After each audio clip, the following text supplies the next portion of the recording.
In the days of Ahasuerus, who reigned over 127 provinces from India to Ethiopia, he held his royal throne in the citadel of Susa. In the 3rd year of his reign, Ahasuerus gave a great banquet for all his officials and servants. The army of Persia and Media, the nobles and governors of the provinces, were all present.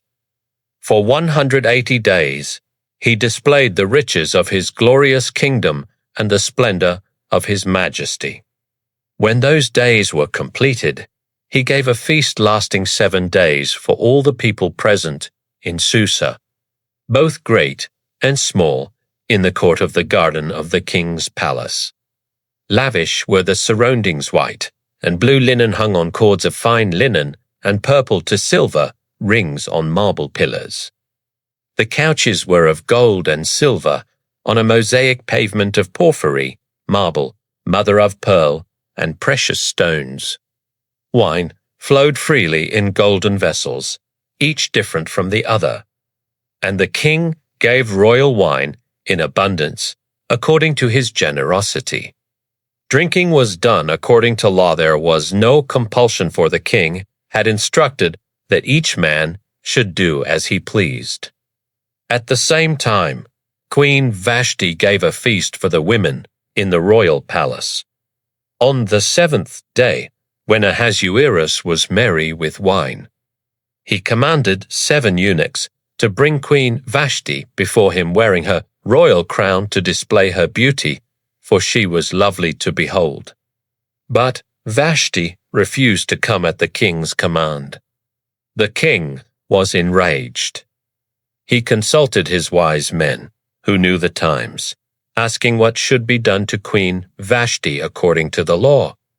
Memucan, one of the officials, said that Vashti had not only wronged the king, but also all the officials and people throughout the provinces. Her refusal would set a bad example. Soon the women of the kingdom might disobey their husbands. He advised that Vashti be removed as queen, and her royal position be given to another, more worthy. The proposal pleased the king, and he issued a royal decree that Vashti was never to enter his presence again. Later, when the king's anger had subsided, he remembered Vashti and what had been done. His attendants proposed a search for beautiful young virgins throughout the provinces.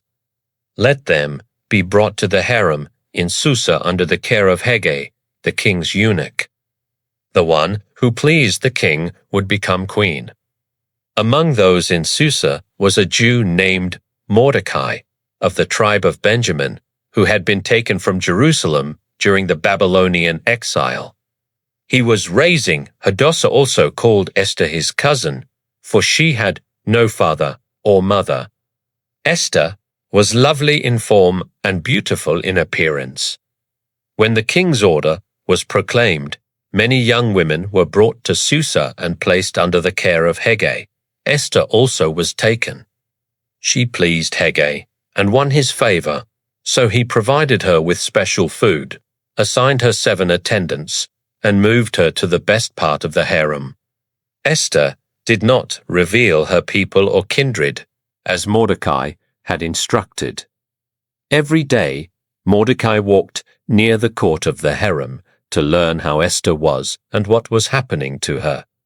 The young women were prepared for 12 months, 6 months with oil of myrrh, and 6 with perfumes and cosmetics before going to the king. Each woman went in the evening and returned in the morning to a second harem under the care of Shoshgaz, the king's other eunuch. She would not return to the king unless he summoned her by name. When Esther's turn came, she requested nothing except what Hegai advised. She won favor in the eyes of all who saw her. The king loved Esther more than all the other women, and she won his grace and favor. He set a royal crown on her head and made her queen in place of Vashti. A great feast, Esther's banquet, was held for all his officials and servants. Meanwhile, Mordecai, sitting at the king's gate, overheard a plot by Bigthan and Teresh, two eunuchs, to assassinate the king.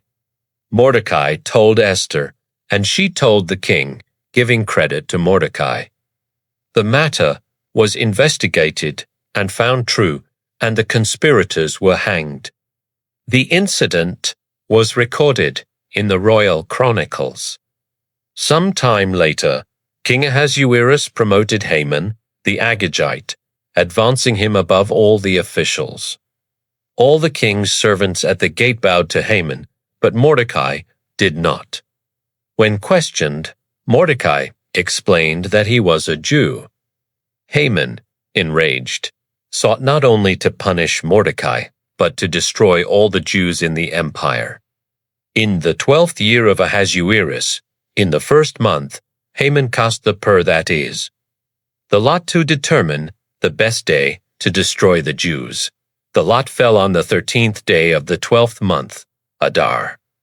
Haman told the king there was a people scattered through the provinces, who kept their own laws and did not obey the king's laws.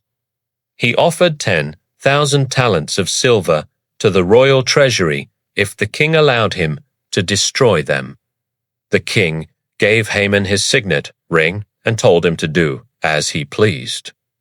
Letters were sent to all the provinces, sealed with the king's ring, ordering the destruction, killing, and annihilation of all Jews young and old, women and children on a single day. The city of Susa was bewildered, but the king and Haman sat down to drink. When Mordecai learned of the decree, he tore his clothes, put on sackcloth and ashes, and cried out in the city. All the Jews mourned with fasting, weeping, and lamentation. Esther's attendants informed her, and she sent clothes to Mordecai, but he refused them. He sent her a copy of the decree and asked her to go to the king and plead for her people. Esther replied that anyone who approached the king without being summoned could be put to death unless the king held out his golden scepter. She had not been summoned in 30 days. Mordecai sent back a powerful message. Do not think that because you are in the king's house you will escape. If you remain silent, relief and deliverance will arise from another place, but you and your family will perish. Who knows but that you have come to the kingdom for such a time as this? Esther sent word, Go, gather all the Jews in Susa, fast for me. Do not eat or drink for 3 days, night or day. I and my maids will do the same. Then I will go to the king even, though it is against the law. If I perish, I perish. On the 3rd day, Esther dressed in royal robes and stood in the inner court. When the king saw her, he held out the golden scepter. She approached and touched it. The king asked what she desired, even up to half the kingdom. Esther invited the king and Haman to a banquet. There, the king again asked what she desired. She requested that they come again the next day to another banquet, where she would reveal her petition. Haman went out that day joyful, but when he saw Mordecai at the gate, who neither rose nor showed fear, he was filled with rage. He went home and boasted of his wealth, sons, and honor, but said none of it satisfied him as long as Mordecai lived. His wife, Zeresh, and friends suggested he build a gallows 50 cubits high and asked the king to hang Mordecai on it. Haman liked the idea and had the gallows constructed. That night, the king could not sleep. He ordered the royal chronicles to be read, and there it was recorded that Mordecai had saved him from the assassination plot. The king asked what honor had been given to Mordecai. Nothing had been done.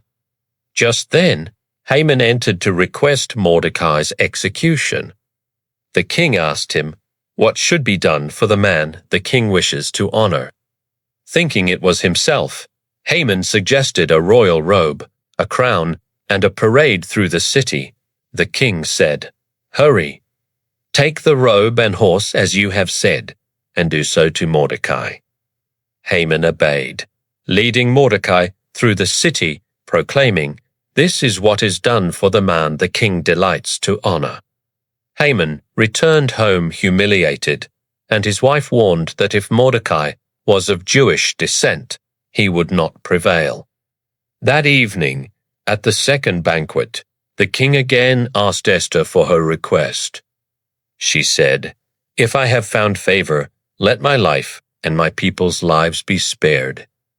For we have been sold to be destroyed, killed, and annihilated." The king asked, "Who is he? Where is the one who has dared to do this?" Esther said, "The adversary and enemy is this vile Haman." The king rose in fury and left the room. Haman, terrified, begged Esther for his life.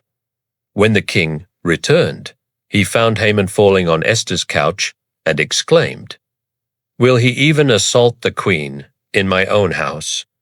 A servant named Harbonah mentioned the gallows Haman built for Mordecai. The king ordered Haman hanged on it. So they hanged Haman, and the king's anger subsided. That same day, the king gave Esther Haman's estate. Mordecai was brought before the king, and Esther revealed their relation. The king gave Mordecai his signet ring, and he became second in command. Esther again pleaded with the king to revoke Haman's edict.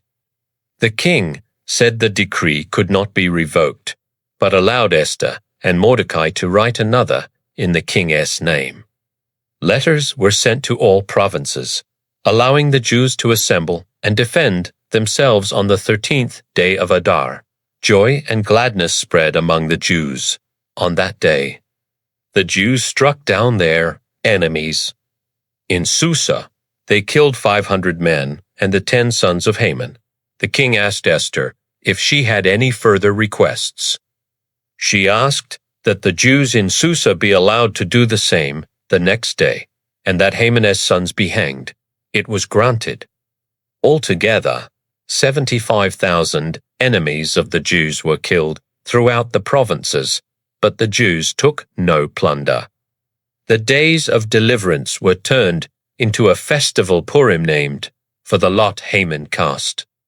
Mordecai sent letters to all Jews to celebrate Purim annually on the 14th and 15th of Adar as days of feasting and joy and giving gifts to one another and to the poor.